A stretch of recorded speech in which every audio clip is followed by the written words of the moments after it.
While world leaders discuss those challenges, another unexpected development is creating fresh debate in the whole West Asia. Because a surprising disagreement appears to be emerging between Washington and Jerusalem.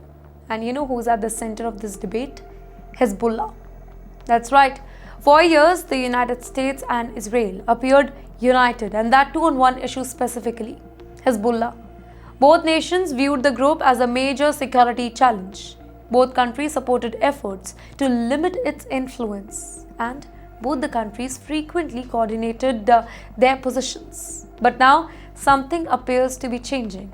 That is really uncomfortable. Ladies and gentlemen, reports suggest that Mr. Trump has become increasingly frustrated with Israel's action in Lebanon. That's right. Reports indicate growing differences between Washington and Israeli Prime Minister, Mr. Benjamin Netanyahu. And suddenly, analysts are asking a question that would have sounded impossible just few months ago. Well, is a gap opening between America and Israel? If that gap is actually real, it could have major consequences because alliances are built on trust. And when disagreements emerge publicly, they do attract attention. Well, according to reports, Mr. Trump has suggested that Syria should play a larger role in dealing with Hezbollah.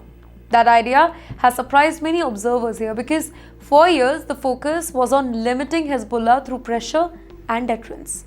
And now discussions appear to be moving in a different direction here. And this is where Iran enters the whole picture. Ladies and gentlemen, some analysts believe that Tehran never expected to defeat its opponent militarily. Instead, they argued that Iran's strategy focused on creating political division among its rivals. And if that was the goal, recent developments are generating intense debate.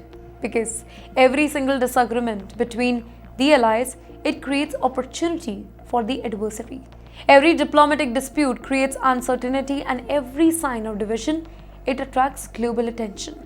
At the very same time, supporters of diplomacy, they argue that disagreements are kind of normal here. They say allies do not need to agree on everything. They argue that differences in strategy do not necessarily mean a breakdown in relationship, and perhaps they are right. But perception cannot be ignored, specifically in West Asia. Well, a place where Iran, Hezbollah, Syria and regional governments including Israel, they all lie. That is why the story matters. Not because a final break has occurred, but because questions are being asked. Questions about America's priority, questions about Israel's future strategy, and questions about how the next phase of West Asia diplomacy will unfold. Because when allies they start debating publicly, everyone pays attention. And in West Asia, even a small diplomatic shift, it can produce a lot of consequences.